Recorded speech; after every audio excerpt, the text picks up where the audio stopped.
Bienvenidos. Welcome to the forum. What is true self-determination for Puerto Rico? Sponsored by the Democratic Party of Puerto Rico. I am the chairman of the Democratic Party of Puerto Rico, and we're honored to have you on this video conference call in this forum. Puerto Rico was a colony of Spain for 405 years and has been a U.S. territory for more than 122 years, making Puerto Rico the oldest colony on the planet and the longest held territory in U.S. history. Since over a century, Puerto Ricans are U.S. citizens by birth. The 3.1 million U.S. citizens who live in the island, more than in 20 states and D.C., do not enjoy the full constitutional rights of their citizenship. They are deprived from voting for the president and electing 2 members to the Senate and 4 voting members to the House of Representatives. The fact is that the president and Congress approve laws and establish policies that affect the daily lives of the island residents without the consent of the governed. Puerto Rico voted for statehood in a plebiscite held along with last November's local elections for governor, legislators, and mayors. The vote was free, fair, and the majority unambiguous. The vote was called by the people elected representatives and included a no option for all opposed for any reason. Participation was high, as it was for any local public office holder. Statehood won far more votes than any local candidate or political party. This was the 3rd vote for statehood in the past 8 years. There is no more democratic self-determination process possible than a vote of the people as a whole.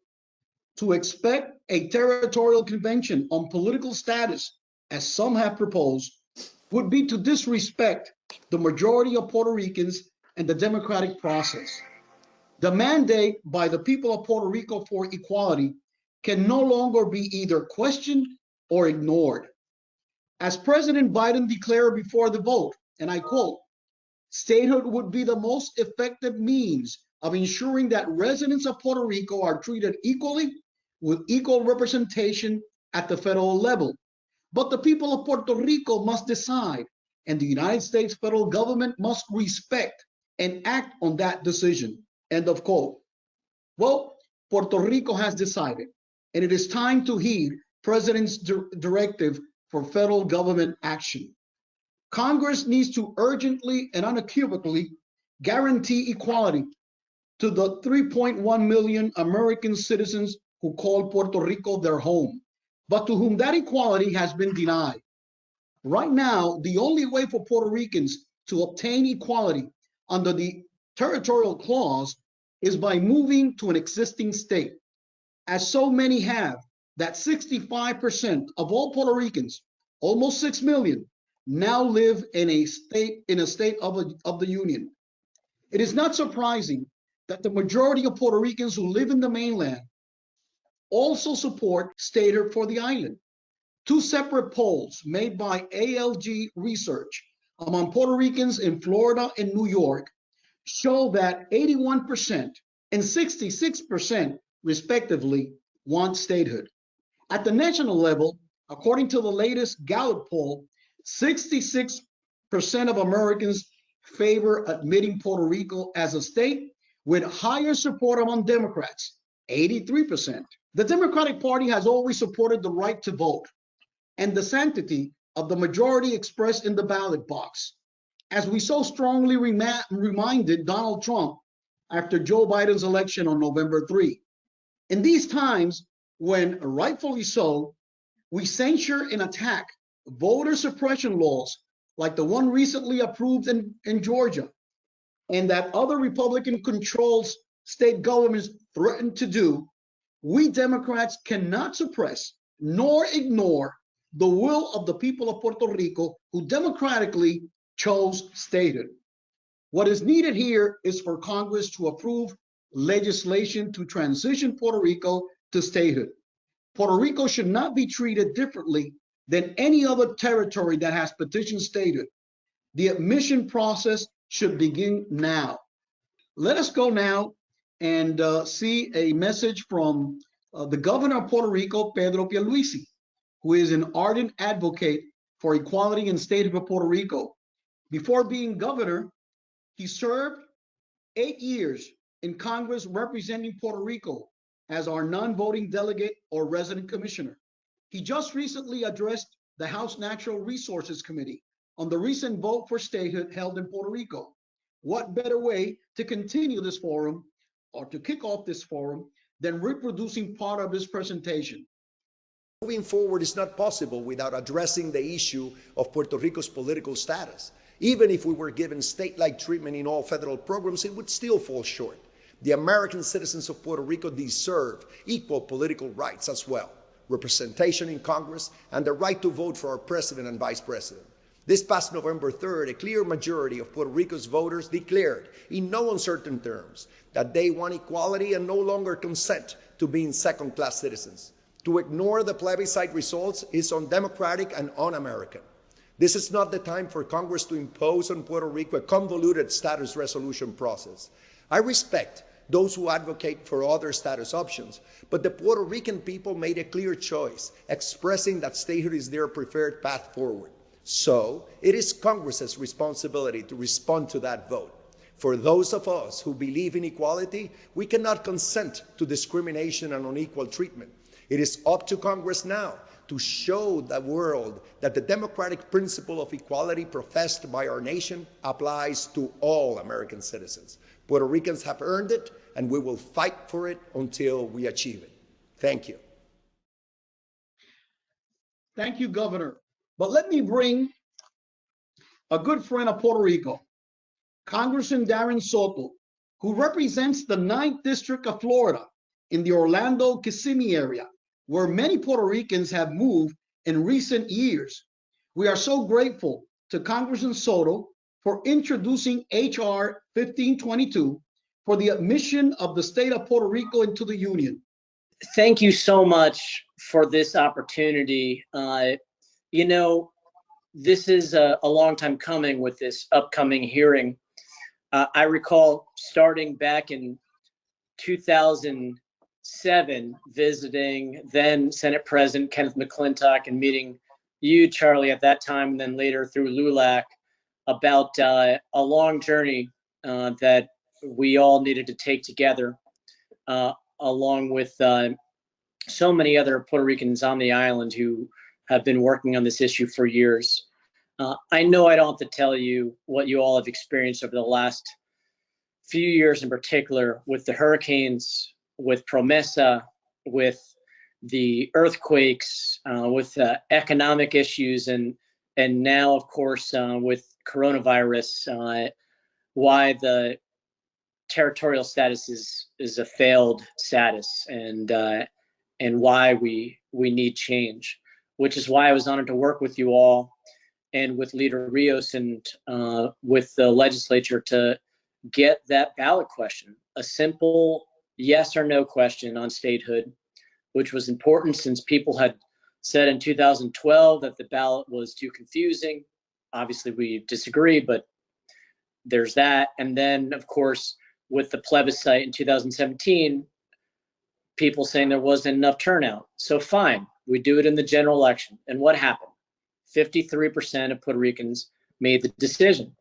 And that's why I filed the bill. Obviously, I've been a supporter over the years of advancing Puerto Rico to become a state, but the main impetus was it always flows from the people. And we saw 53% of Puerto Ricans in a simple question of statehood, yes or no, in a general election, in a high turnout election, vote yes. And so something has to happen from there. We can't just have by far our largest territory, over 3.1, nearly 3.2 million people, where nothing happens after you all vote. And I was proud to be able to work with Jennifer Gonzalez Colon, your resident commissioner, and of course, Governor Pierluisi on the bill that I have the honor of co-leading with her. It's all about empowering our brothers and sisters on the island. It was written by Jennifer Gonzalez Colon and by Governor Pierluisi. knowing that I'm here as your Florida Rican brother to empower those on the island. The reason I'm the main sponsor is because obviously the Democrats are in charge and it gives us a better chance. And I applaud Jennifer Gonzalez-Colon, the resident commissioner, for working with us on that. But this is our bill together. And step one was to, after filing it and having a great press conference, to get co-sponsors together. We were able to get well over 50, surprising a lot of folks about how quickly we were able to get that many sponsors. Our bill is bipartisan, also very important. Of course, there is the convention bill that was also filed, and we have a hearing coming up later in April. The first status hearing in, I believe, 6-7 years, my staff tells me, well before I was able to get into the Congress. And we're going to plead our case, much of the same statements I've made here today. I also want to take a moment to talk about the concerns we have with the other bill. Number one being, we have a Puerto Rico legislature. The Puerto Rico legislature has been debating this status issue for well over 100 years. I know you all can get me the exact figure. I'm not sure it's 120, but it's somewhere near there. So having another convention on top of having a legislature that regularly debates this on a daily basis seems duplicative. And I also have a concern about the concept of enhanced Commonwealth, something that is found nowhere in the Constitution. We know that everyone would love to have everything they want and be able to ask everything from the United States without any of the responsibilities of a state. Obviously not us, but it's not going to work. That's not going to happen. And that's the problem when you come up with fictional statuses that don't exist in the Constitution, like this enhanced Commonwealth concept. But at least that's coming from the island. The more troubling thing I see is folks, Puerto Ricans on the mainland, who are trying to tell the island that they should be independent when we don't have a huge support for independence on the island. Folks living in states, enjoying all those rights and privileges, and trying to come up with a really tenuous and complicated plot to somehow get independence in front of everybody again in seemingly creative ways. That again is troubling when it's not coming from the island, it's coming from the diaspora. And we in the diaspora need to empower you all, not argue with you all and try to force upon you all our own opinions. If Puerto Ricans would have voted no on this plebiscite, we wouldn't have this bill this year. We may have set up new plebiscites in the future and other aspects like that, but it wouldn't be this urgency that an election where people decided definitively gives us the power to be able to push forward. Lastly, just a little bit of the details on the bill. It sets up a proclamation by the president to have one final binding plebiscite, statehood yes or no, designed like Alaska and Hawaii had, and a reasonable time period afterwards to go through a lot of the logistical issues of transferring from a territory to a state. Obviously, we're already very integrated between the federal government and Puerto Rico right now, and so these are things that can be worked out. But I just want to thank all of you. I see so many mentors on the line here today that helped me from the very beginning to this moment we find ourselves in, where we have the best chance in decades to admit Puerto Rico as a state and truly have a meaningful dialogue on the failed territory status that is a relic of a past time that we need to move forward on. So thank you everyone for that opportunity, and thank you for so many years of working with me on the issues. We are your voice here in DC, along with the resident commissioner, to empower Puerto Ricans to take this next step to statehood. Thank you, Congressman Soto. Thank you once again for filing HR 1522 and for your commitment for equality and statehood of Puerto Rico. The will of the people has been expressed through the ballots, and that will is for statehood. So let us continue with our forum, and let us reintroduce our friend, Kenneth McClintock. Well, I would like to talk briefly about the history of the votes in Puerto Rico. And I'm not going to take you as far as 1900 and the Foraker Act or citizenship being granted in 1917, but I do want to take you as far back as the first political status vote, which was in the 1950-1952 era. That's 75 years ago, when Puerto Rico was not allowed choices to vote upon, like statehood, independence, and so forth, but were only allowed to vote on whether they wanted to convene a constitutional convention to draft a constitution that would have to be approved by Puerto Rico and approved by Congress also. At the end of the day, only a small percentage of the people of Puerto Rico voted to ratify the constitution that was drafted and that was approved by Congress, because it was a standalone vote. And we all know that standalone votes on an issue, when it's not on election day, whether it's in Puerto Rico or a state of the union, you don't have major turnouts. In 1967, barely 12 years after Puerto Rico adopted its constitution, the dissatisfaction with the status quo was growing, and it led to holding a three-option standalone vote on Commonwealth, which is how they call the territory, statehood, and independence. Commonwealth dropped from the mid-70s that it had in the 1950s to only 60% of the vote. 2 out of 5 voters rejected the status quo, and statehood grew to almost 40%. So it was the first time that you could see that support for statehood was growing. In the 1960s and 1970s, several U.S. Puerto Rico ad hoc committees that were appointed by the president and the governors at the time were convened, but did not result in improvements to the status quo and enhancements to Commonwealth, as Darren Soto mentioned, and demonstrated that these bilateral committees are a failed mechanism to move political status forward. And they were never used in other territories and have been a proven failure in Puerto Rico. Then we had, in 1993 and 1998, we had 2 multiple choice political status referendums that demonstrated that the status quo no longer had a majority support, and that support for statehood continued growing in those votes. In the year 2000, President Clinton created a White House-led task force on political status of Puerto Rico, which was initially led by our fellow panelist, Jeffrey Farrell. That task force operated under Presidents Clinton, George W. Bush, and Obama. It was dormant under President Trump. The task force issued periodic reports under Presidents Bush and Obama. In 2012, there was another vote, the first status vote held on election day, resulting in much higher voter turnout than a standalone vote held on a non-election day date. There was a 2-question ballot, as suggested by the task force report under President Obama.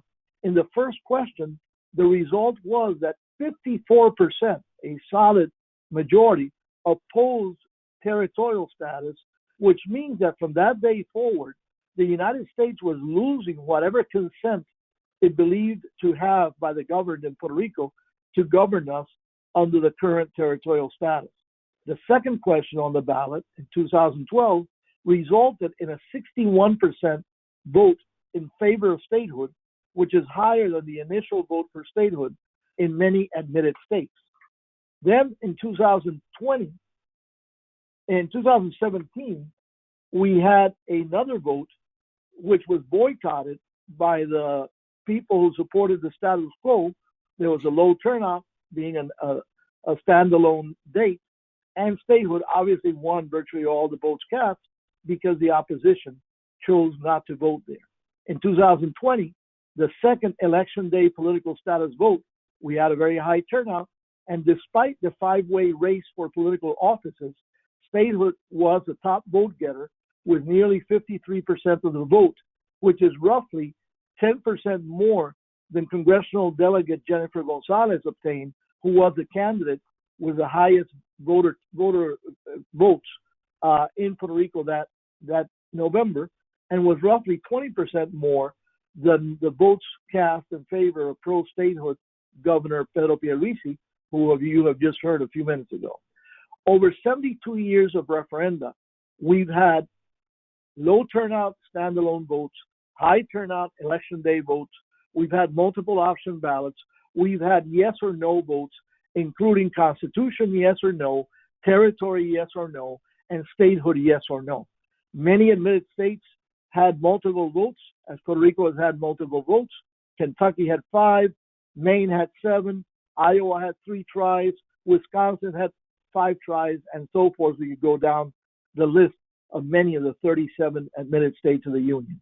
So as we look at the current legislation before the Congress, it is the result of a specific request made by a majority of the people in a high turnout election and referendum on November 3rd of last year, but it's also the result of a whole series of votes that have been held over the years that have resulted in a growing support for statehood in Puerto Rico. And that's basically what we have, Charlie. Thank you, Kenneth. Definitely the trend has been towards statehood, and now statehood is the status that is supported by the majority of the people of Puerto Rico. Thank you for that presentation, Kenneth. Before we continue, I do have to tell the audience that if you have a question to any of our panelists, you can address the questions by clicking on the question tab that appears on your screen and as one of the options, and then you can write your question and submit it. And at the end of the presentations of the speakers, we will take care of your questions and have them addressed by the speakers. So once again, just press the questions tab to submit your questions. Now, let us continue. I have now, we're going to hear now former DNC chair and former Secretary of Labor, Tom Perez, a very good friend of mine and Puerto Rico's, who has a message for all of us. Go ahead, Tom. Hi, I'm Tom Perez, immediate past chair of the Democratic National Committee, and I am so delighted to join the Democratic Party of Puerto Rico, Democrats in Congress, and experts on this congressional briefing on self-determination for Puerto Rico. This self-determination issue is one of the most important issues that we are confronting. It's a terribly important deficiency in our democracy.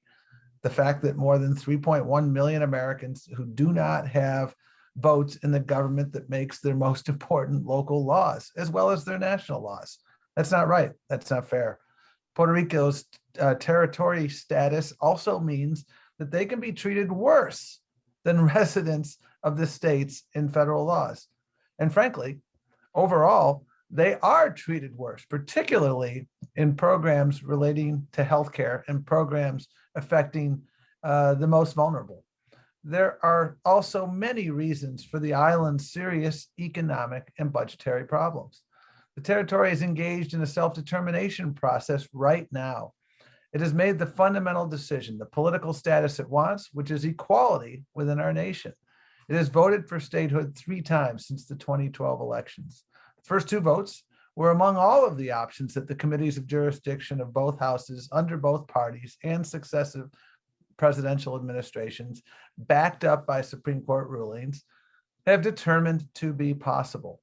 These were free and fair votes, according to the courts, but some question the mandate for statehood because of the participation, a standard that we don't use in elections, but I understand what they were getting at. So once again, last November, Puerto Ricans voted again for statehood. And this time, approximately as many people voted for any territory-wide public office. The vote was called by Puerto Rico's elected representatives. There's no pure self-determination possible than this series of democratic decisions. Federal laws signed by President Obama in 2014 and 2016 say that Puerto Rico's future status, among possible statuses, and the method of choice are decisions for the territory to make. Not honoring their choices would be acting against self-determination, democracy, and it would disrespect Puerto Ricans. As their Democratic governor says, Democrats accept election results. Many Republicans don't. And frankly, Republicans pretty recently used to support Puerto Rican statehood as part of their platform, but no more. And now Republicans are pretty clear about why they don't support Puerto Rican statehood, because they're fearful that Puerto Rico will become a Democratic state with 6 electoral votes. Mitch McConnell says Republicans will never control the Senate if Puerto Rico becomes a state. After the second vote for statehood, the Democratic National Committee called upon the Congress to grant it. About 65% of all Puerto Ricans have already attained statehood by moving off of the island and onto the mainland. These Americans shouldn't have to leave their home islands to achieve equality within their country. Last year, the Democratic parties of the states with the largest number of Puerto Ricans, Florida with 1.2 million and Pennsylvania with 500,000, endorsed statehood. Polling shows that Americans support statehood for Puerto Rico by a 2-to-1 margin. The margin is even greater among Latinx voters. Democrats stand for the many. I supported statehood as the DNC chair, and my successor, Jamie Harrison, supports it as well. So does President Obama. He said the simple truth, quote, "They're Americans too." But I'll tell you, they weren't treated as Americans by Donald Trump. We will never forget what happened in the aftermath of Hurricane Maria. Another example of the disrespect shown toward our Puerto Rican brothers and sisters. Self-determination for Puerto Rico means respecting Puerto Rico's democratic process and choice and acting to make the territory a state. It's time to act now. Let's do it. Thank you. Thank you, Tom. Magnificent words. No doubt Puerto Rico has exercised its self-determination. You have brought it clearly, and that is part of the issues that we are discussing with members of Congress. And in this forum, what is true self-determination for Puerto Rico, we are also addressing. Now, let us have the next speaker, Congresswoman Val Demings, one of the original co-sponsors of HR 1522 on the statehood bill for Puerto Rico. And she represents the 10th District of Florida, where many Puerto Ricans live in the Orlando area. So it's a great honor to have you. Please, you have the floor, Madam Congresswoman. Well, let me say good afternoon to all of you, and thank you so much for that wonderful introduction. I am so glad to have the opportunity to join with you this afternoon, and I'm honored to represent Florida's 10th congressional district. I do want to thank the leadership and organizers of this event as we engage in this very important discussion, very critical discussion, and move forward towards what I believe is inevitable, and that's statehood for Puerto Rico. I just want to give a few remarks today, and thank you so much for this opportunity. You know, Puerto Ricans became U.S. citizens in 1917. It was the same year that President John F. Kennedy was born, and the same year that my mother was born. That's a long time ago. But while Puerto Rico has a larger population than 20 states, it does not have equal representation in Congress or in the election of U.S. presidents. Our brothers and sisters from Puerto Rico have served in our military, as you all well know, at higher rates than those born on the mainland, and pay the same federal payroll taxes for Social Security and Medicare as all other U.S. citizens. I have always been taught that membership should have its privileges. But we do know U.S. citizens living on the island of Puerto Rico have been denied equal treatment under the law. Let me say this, as a former law enforcement officer of 27 years, equal treatment under the law is important to me.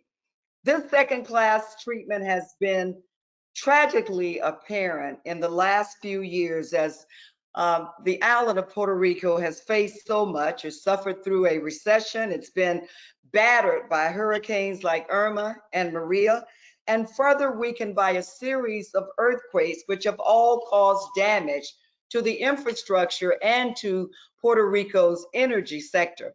Amid these crises, including now the COVID-19 pandemic, Many Americans have called on Congress and leaders on the island to come together. Let's work together to recognize Puerto Rico's right, not privilege, but right to self-determination.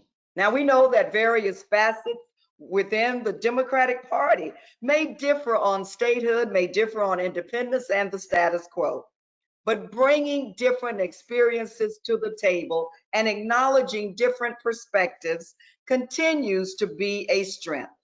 However, there is universal support for the right of Puerto Ricans to participate in the process of self-determination in a government of the people, by the people, and for the people. We fully believe in the power of the people and the words of Georgia Senator Raphael Warnock, who identified these four words as the most powerful in any democracy. The people have spoken. The Puerto Rican Statehood Admissions Act, of which I am proud to be an original co-sponsor, it is legislation that would require a creation of a congressional task force, public hearings, the filing of preliminary and final reports, and the cooperation of the federal agencies in this process. The process would also resolve a constitutional challenge through incorporating the territory until its final and eventual admission as a state. This Congress, I joined Representative Soto and Representative Gonzalez Colon as an original co-sponsor of the Puerto Rico Admissions Act, which would pave the way to admit Puerto Rico as a state of the United States. This bill would also require the governor to call for a ratification vote for people to confirm their support for becoming a state. There would also be an election of Puerto Rico senators and representatives in Congress. I love that part. On Friday, September 11th of 2020, Representative Soto and Representative Gonzalez Colon introduced a self-determination resolution. And my friend and colleague from Central Florida, Representative Soto, said this: if the people of Puerto Rico choose statehood, then the next steps for Congress are pretty clear. We vote to admit them into our union. One thing is clear: we want to get this right. Another thing is clear: we stand firmly with our brothers and sisters on the island of Puerto Rico and strongly believe, as United States citizens, they are entitled to all rights and privileges. Today, I thank you so very much for inviting me to be a part of this very important discussion, and I look forward to America's future. And I know that Puerto Rico is a major part of it. So thank you all again. May God continue to bless you and the important work that you are doing. Thank you. Thank you, Congresswoman Val Demings, for your remarks, your message, clear message for equality and for respect to the self-determination of the people of Puerto Rico as expressed in the recent plebiscite. Thank you so much. And there's something I would like to stress that you mentioned, and that is that Puerto Ricans have served proudly in the U.S. Armed Forces since 1917. 9 Puerto Ricans have been recipients of the Medal of Honor, which is the highest distinction any soldier can receive. And right now we have around 25,000 men and women from Puerto Rico who are active in our armed forces. However, they cannot vote for their commander-in-chief, the president. They cannot vote while they remain being residents in the island of Puerto Rico.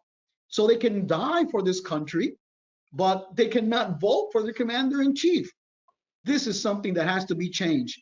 And now so or more when the people of Puerto Rico have voted for that change. Thank you so much, Congresswoman. Thank you. Take care. And now let us continue what is true self-determination for Puerto Rico.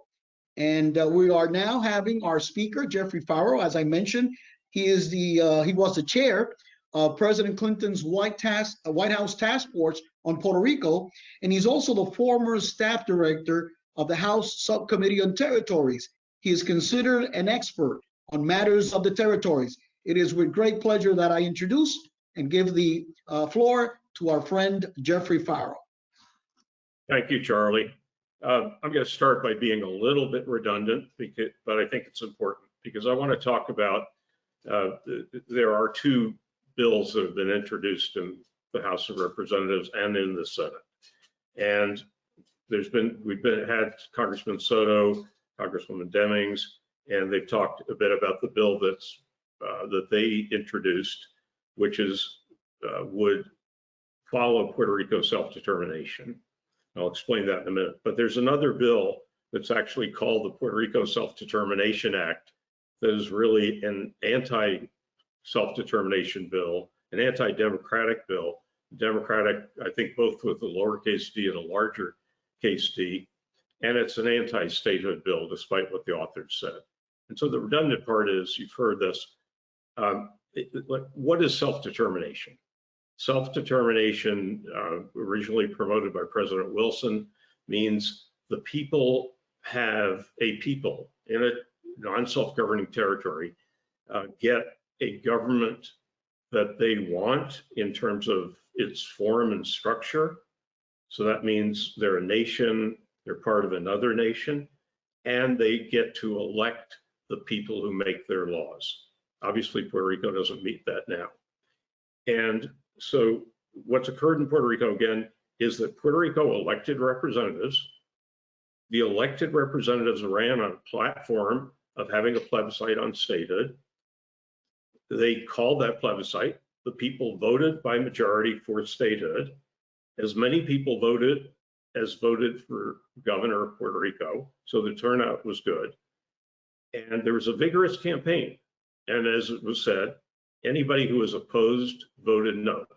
And among those people who were opposed and campaigned against statehood in the plebiscite was the lead sponsor of the Puerto Rico Self-Determination Act, so-called, who's a congresswoman from New York, Ms. Velasquez. There cannot be any greater self-determination than the people electing representatives who put a question before the people, their status, and the people choosing in a free and fair election by majority vote. And that's what's occurred in Puerto Rico. In Puerto Rico, and it was the third vote for statehood, as has been mentioned.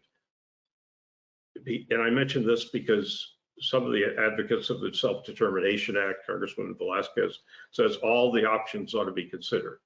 Well, you know, all the options have been considered.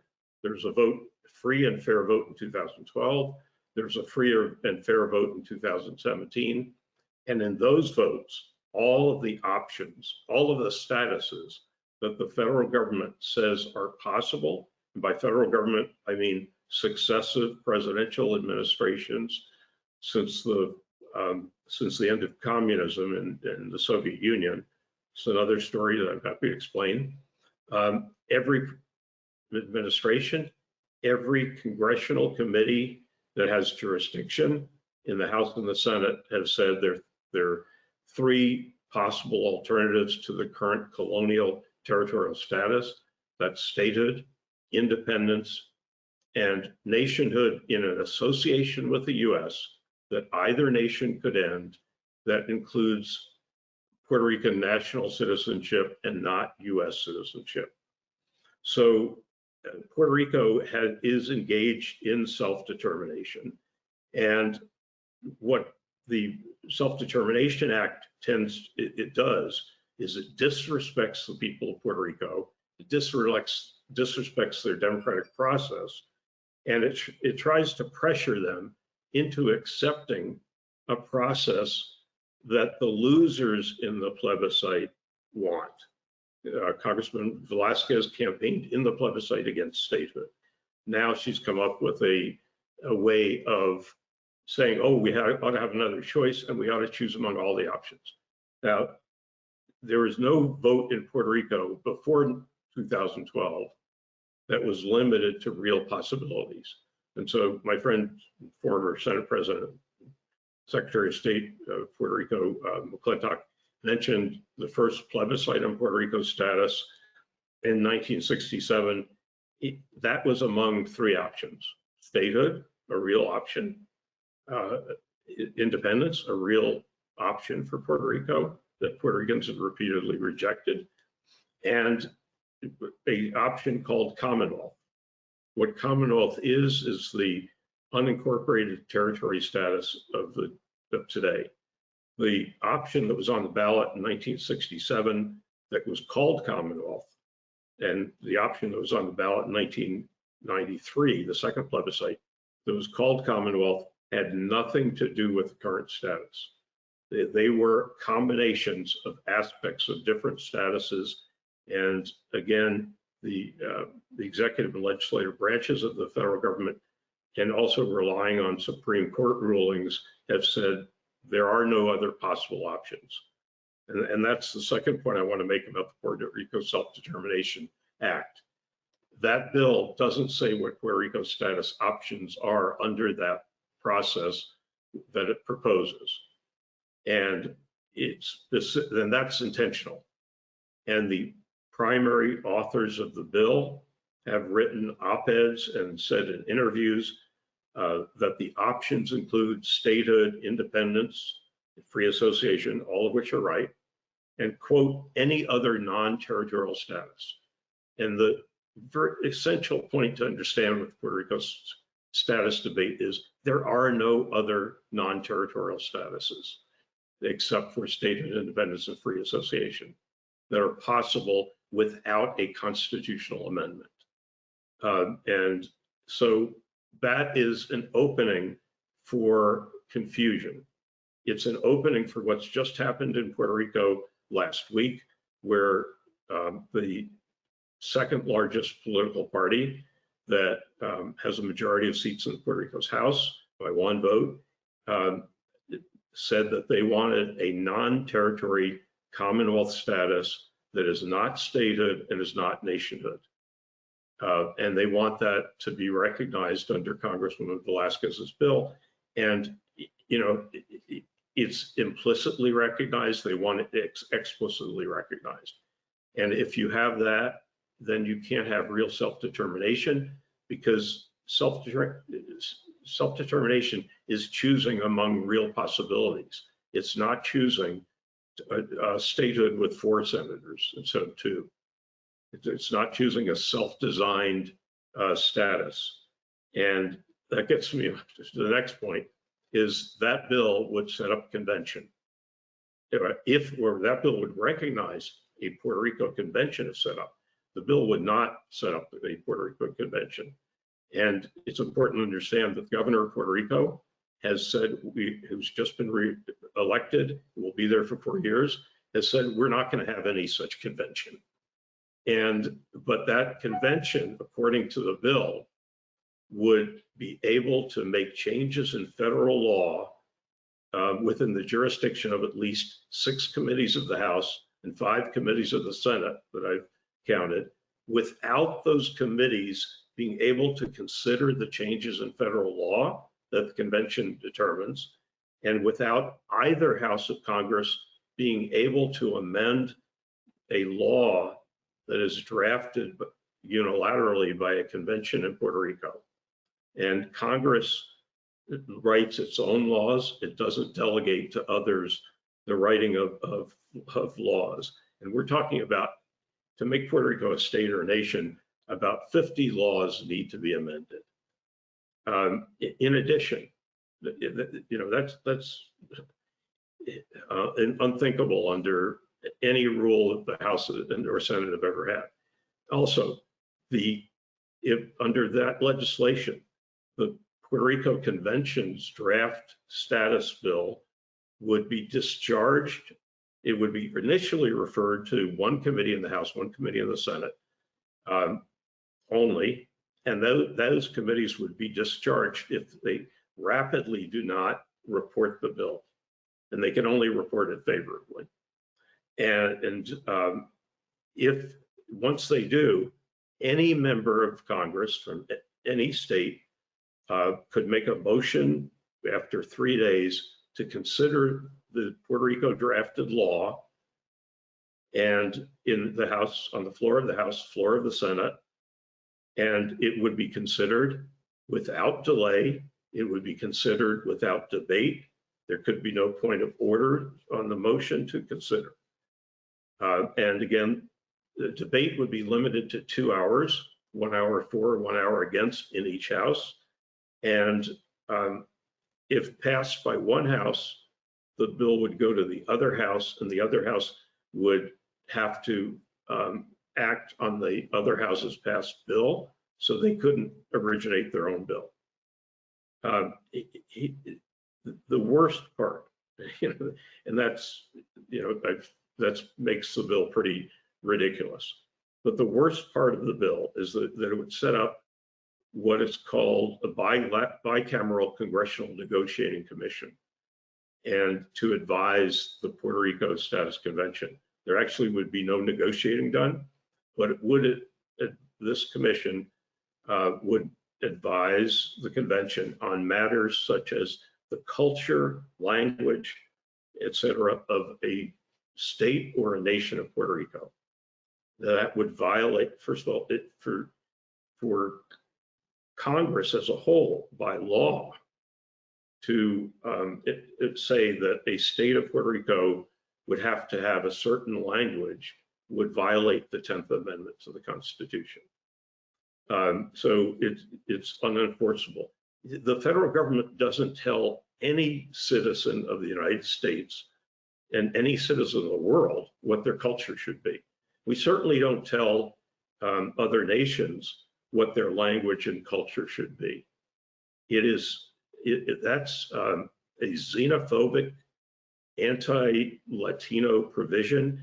It's a poison pill, in common parlance on the Hill, to the process, and it's designed to be that way. The author certainly knows that it's an anti-Latino, totally unacceptable provision. And any member who supports this legislation and supports telling Puerto Rico what its language and culture should be, should, I think, propose legislation to tell Florida what its language and culture should be. We just heard from Val Demrings and Darren Soto. I've been to their districts recently. I met with a lot of people who only spoke Spanish, or primarily spoke Spanish. No one would suggest imposing a language on Americans anywhere except this Puerto Rico Self-Determination Act. The bill also would choose a status for Puerto Rico that is not supported by a majority of the territory's voters. Now, this bill is not needed because Puerto Rico's already made its self-determination decision. But if you wanted to make that decision again, among all the options, the way the voting works under this bill, this choice of the convention might not even be the plurality choice of the people, let alone the majority choice of the people. And just two other points quickly on this bill, and I'll turn it over to others. The bill's status convention could be called without the enactment of a law in Puerto Rico, and just by the Legislative Assembly in Puerto Rico. And I worked for the Congress and I worked for the White House. And when I worked for the White House, we wanted to make all the decisions. When I worked for the Congress, we wanted to make all the decisions. But we have a system of checks and balances. And we have an elected governor, and this is this provision of the bill is an intent to get around the elected governor of Puerto Rico. That's wrong. You wouldn't. I can't imagine that being done in any other circumstance. Finally, the members of the bill's status convention would serve indefinitely. They'd be elected at first, but if the process went on for 10 years, they would continue to serve without having to face re-election. And so the process becomes even more undemocratic. And this is, I don't know of any other elective office where you're elected for life. And that's what this bill proposes. So I think this bill ought to be seen for what it is. It is an attempt to do by an opponent of statehood to derail statehood. There are a number of other members who've co-sponsored the bill. I don't, since the primary proponent of the bill is very public about her opposition to statehood, campaigned against it, that she has the right to that position. Most Democrats respect election results, want people to have Americans to be treated equally and have democracy. And as has been said, that Puerto Ricans shouldn't have to move from the territory to a state to obtain equality and democracy. And so many have, that 65% of all Puerto Ricans now live in a state, and more are leaving all the time because territory status is not only undemocratic, it's bad for Puerto Rico's economy. So I think this bill should be seen for what it is. It's not a serious proposal, and I hope that members who co-sponsored, assuming that this was a bill in good faith and maybe not focused on the details, would recognize that the bill that is consistent with self-determination in Puerto Rico is the Soto bill in the House and the Heinrich bill in the Senate.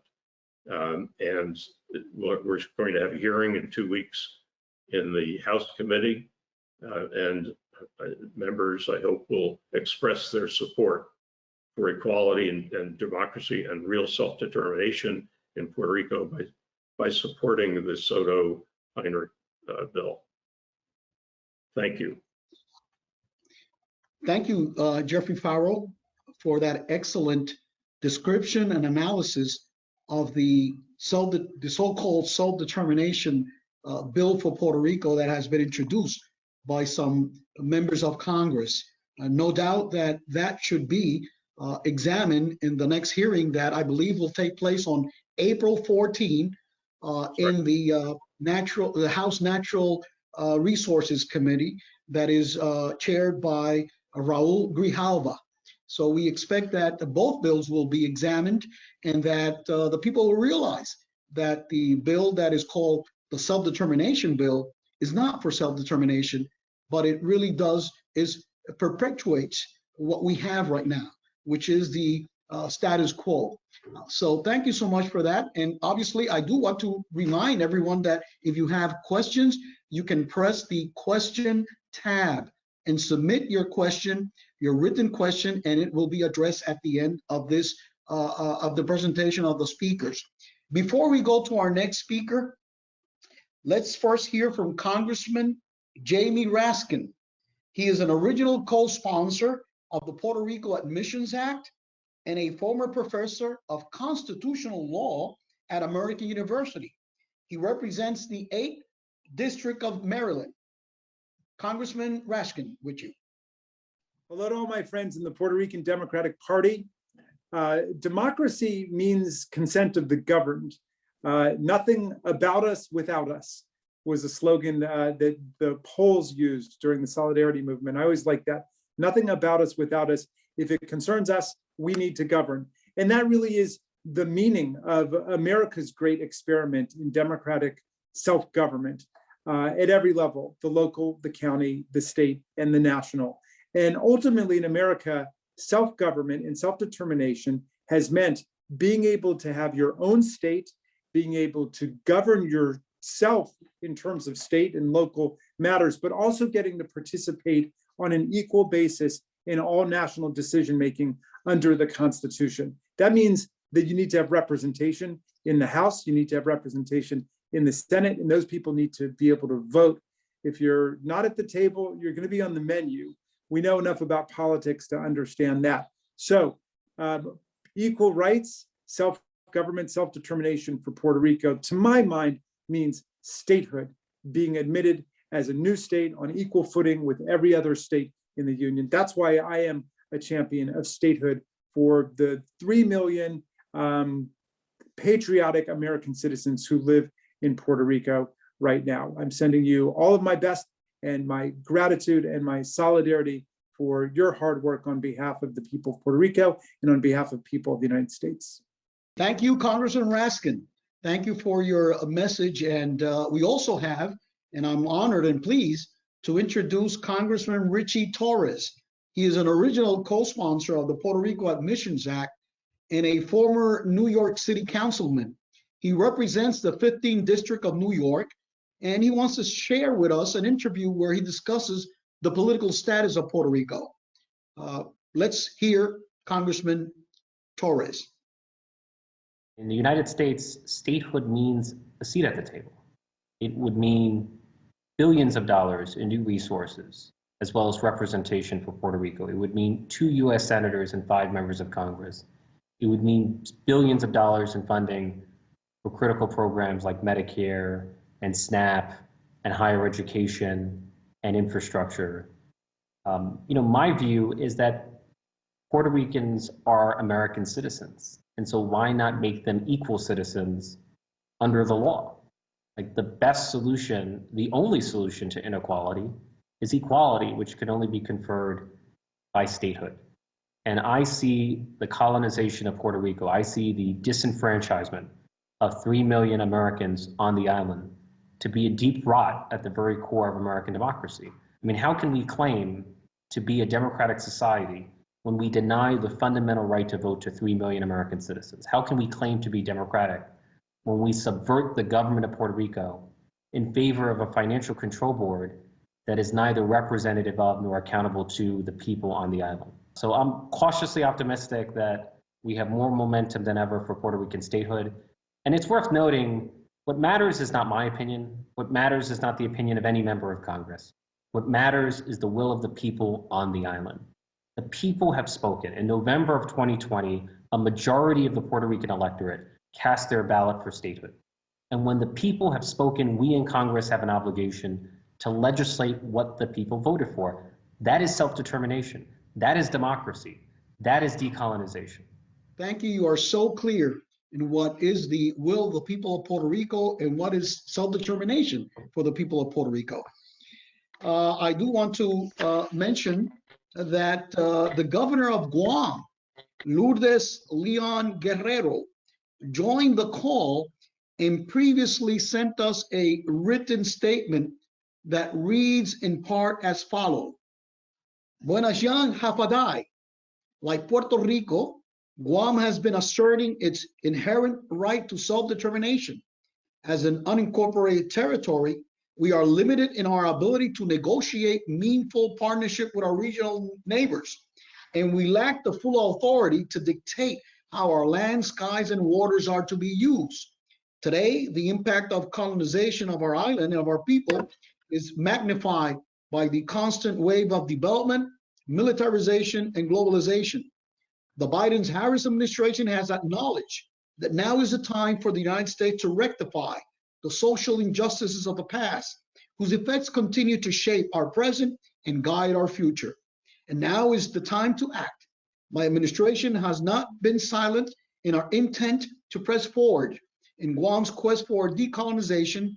And today, I reaffirm this commitment alongside Puerto Rico and the other U.S. territories. End of quote. This is a part of the letter that we received from Governor of Guam, Lourdes Leon Guerrero. And we look forward to having her participate with our governor, Pedro Pierluisi, in future forums and also address the concerns of the territory of Guam as well as the other territories. Now, let us hear the last speaker, our last panelist, Professor Cristina Ponsa Cross. She is a distinguished law professor at Columbia Law School in New York. She will explain the statehood admission bill introduced by Congressman Darren Soto and our resident commissioner, Jennifer Gonzalez, why that bill is constitutionally sound and why the so-called self-determination bill is constitutionally flawed. Well, Okay. ladies and gentlemen, there is the professor, our constitutional expert. Please. Thank you. So, gracias. Thank you. It is a pleasure to be here. I am here in my capacity as a constitutional law professor at Columbia, but I do want to say that I'm also Puerto Rican and I was raised on the island. So I know this issue in my head and in my heart for my entire life. So I agree with everything that's been said today, and I want to specifically say that I agree with everything Jeff Farrow said, since he got into some of the nuts and bolts. Every criticism, I'm completely on board with every criticism of the Puerto Rico Self-Determination Act.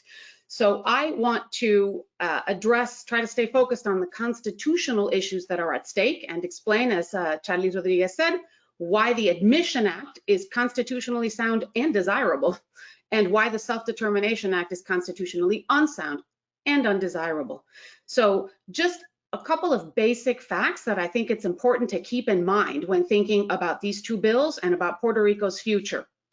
The first is that Puerto Ricans have overwhelmingly, over and over and over, for at least 70 years, really more accurately for 123, made crystal clear their desire for US citizenship before they had it and once they received it. Even to this day and for the last 7 decades, there's been a way beyond a supermajority for remaining US citizens. The second fact is that Puerto Ricans have also overwhelmingly expressed their desire to maintain some form of union with the United States. This is not a close call. This is an extreme supermajority, 90% consistently, over and over and over. So those are just two basic facts that should inform one's thinking on what's desirable for Puerto Rico. And of course, what's constitutional is a requirement. So let's think about that. So you've heard criticisms today of the so-called enhanced Commonwealth option. So despite the consensus on citizenship and union, Puerto Ricans have been divided for some time on how to maintain their US citizenship and union with the US, with, at this point, over half wanting statehood, what is obvious and comes quickly to your mind when you think, well, if you want US citizenship and a permanent union with the United States, statehood is your answer. And then now a rapidly diminishing group of people who support some kind of in-between, not independence. That, as you have heard, has always had very low support in Puerto Rico, but they don't want statehood either, this group. They want something that they've called enhanced Commonwealth. Enhanced Commonwealth, it's important to understand what that is, because it is an ideal that cannot be fulfilled under the US Constitution. It's an idea, but it's not constitutional. So Puerto Rico is a US territory. That is its status and has been since 1898, when the United States annexed it. It is governed by Congress under the Territory Clause of the Constitution. The Territory Clause of the Constitution gives Congress what is known as plenary power to govern Puerto Rico. That means quite broad powers to both pass laws that apply to Puerto Rico and to decide what degree of self-government Puerto Rico enjoys. If you're a territory, you're a colony. Territorial status cannot decolonize Puerto Rico. And Puerto Ricans, in fact, have repeatedly expressed their resistance, their rejection of territorial status as well. So where does the confusion come in? In 1952, Puerto Ricans adopted their own constitution and the island became a commonwealth. And supporters of Commonwealth status said, that's it, we're no longer a territory. Now we have a binding compact with the United States. Congress cannot alter our self-government, and therefore this is a non-territorial, non-colonial status. They were wrong. Supporters of statehood and of independence, for that matter, have argued it all along, and recent events have made it crystal clear. There are 3 in particular that I want to draw your attention to. First of all, there's the Financial Oversight and Management Board for Puerto Rico. You all know what that is.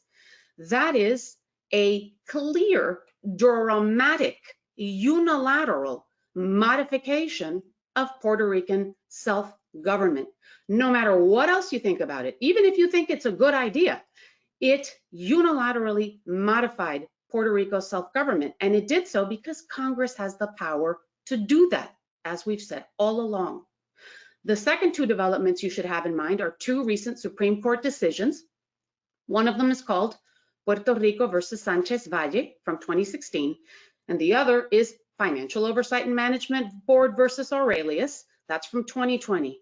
Both of those decisions were unequivocal in stating that Puerto Rico is a territory and that Congress has plenary power to govern it under the Territory Clause.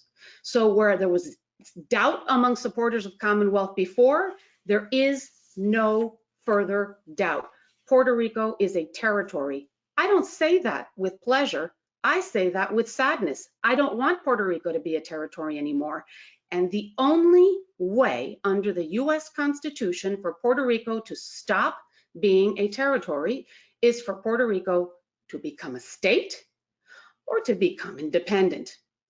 And in light of the overwhelming desire among Puerto Ricans for US citizenship and for some form of permanent union with the United States, it is not surprising that statehood now has a majority and has had it for some time. And it is not surprising that Puerto Ricans would want to achieve the equality and full representation that only statehood can give you. If you are also going to be US citizens and permanent union and have a permanent union, there's only one way to have basic equality, and that is statehood. Congress, in a self-determination process, should rule out colonialism and welcome a state of Puerto Rico. The Puerto Rico Admission Act does exactly that, and it does it very respectfully and very cautiously. It responds to Puerto Rico's November 2020 referendum in which statehood won by offering Puerto Rico statehood. But then it calls for a second referendum to confirm that desire. So it doesn't force statehood on Puerto Rico in any way. It responds to the will of Puerto Rican people. It asks them to confirm that will, and it commits to admit Puerto Rico if statehood prevails again in a second referendum. It is exactly what Congress should do. It is a long overdue offer of statehood to a US territory for the last century and a quarter. The Puerto Rico Self-Determination Act, really, once you read the body of it, it refutes its title. It's really the Puerto Rico Self-Refuting Act. First, it ignores the referendum. And you don't have to be a constitutional law expert to see that. You don't need me to explain that. That is facially outrageous that this so-called Self-Determination Act ignores an act of self-determination and displaces it with something that Representative Velasquez and her colleagues prefer. How on earth is that self-determination?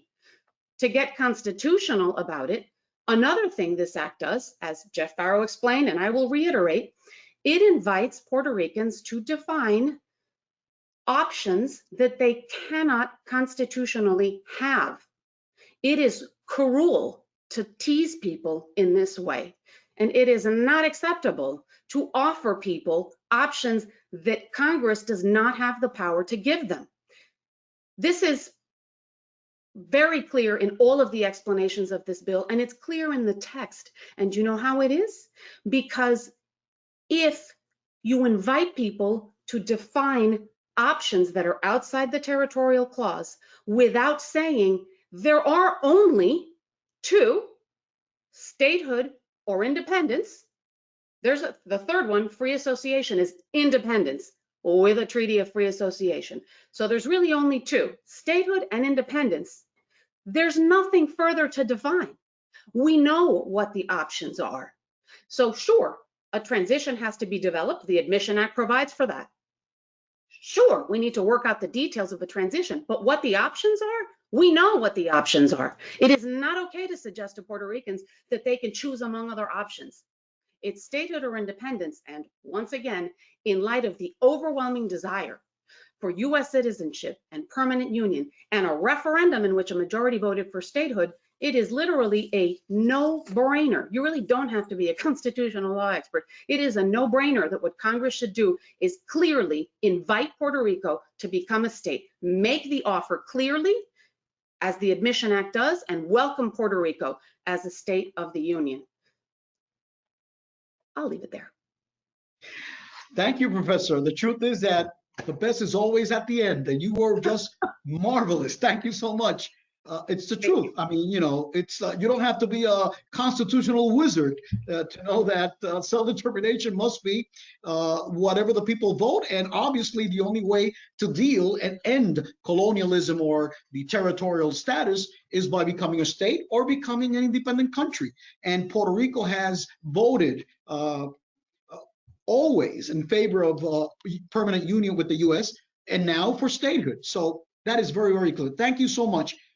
We have some time for questions that have been addressed to us. Let's first give Jeffrey Farrow, our territorial expert, to talk to us about or react to the letter that the governor of Guam sent us. Please, Jeffrey. People might be surprised by the letter from the governor of Guam or confused by it. It's really very important if you understand that Guam has been addressing self-determination and its status for several decades as well.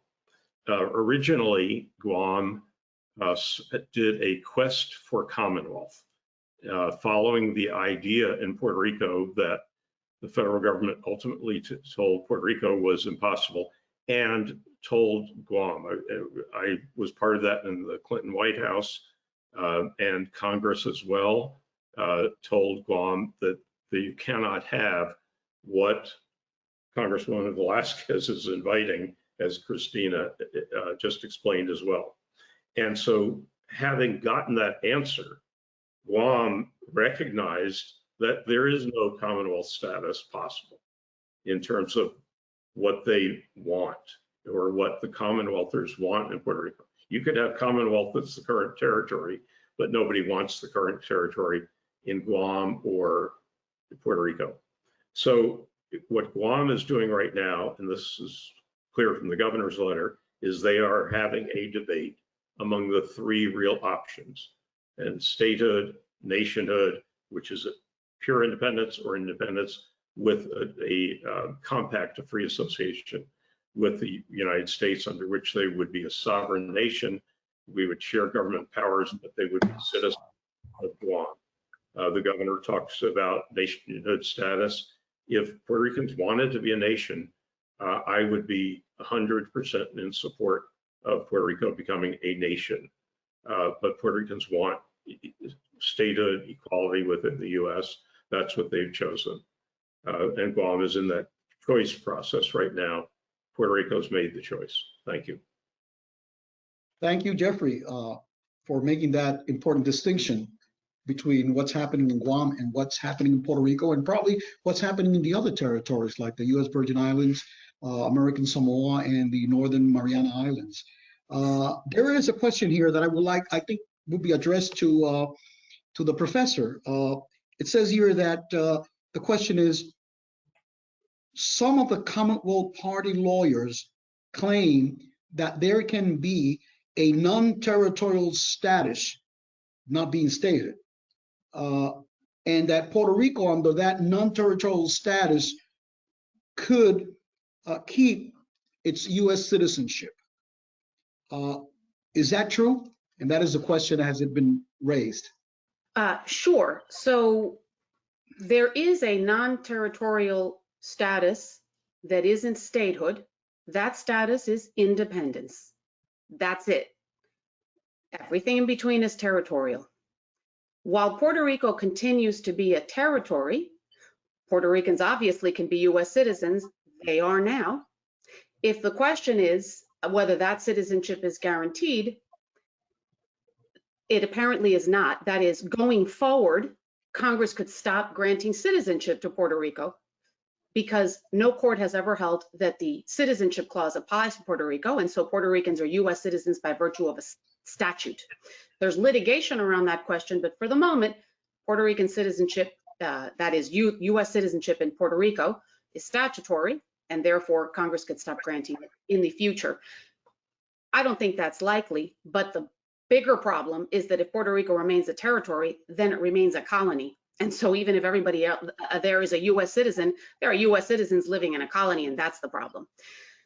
So the non-territorial status, that's an option, is independence with or without a treaty of free association.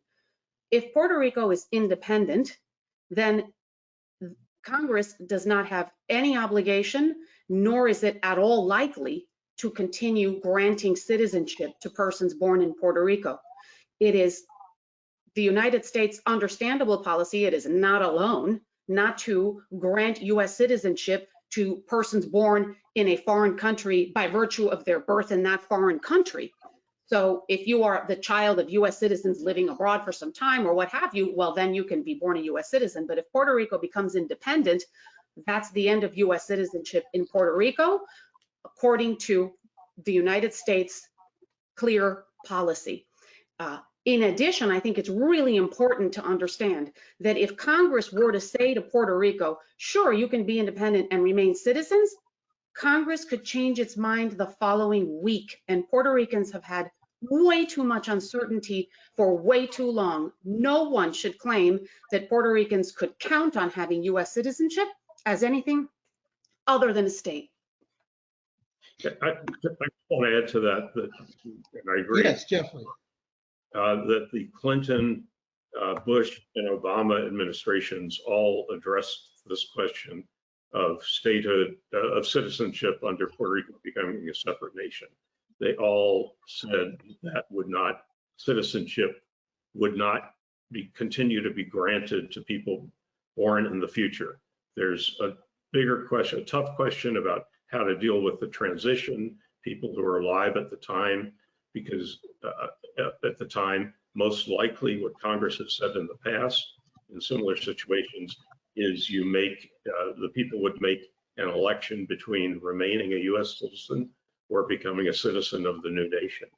The Supreme Court has said in the case of the Philippines, if all the Filipinos were allowed to retain US nationality after nationhood, the Philippines wouldn't really be a nation.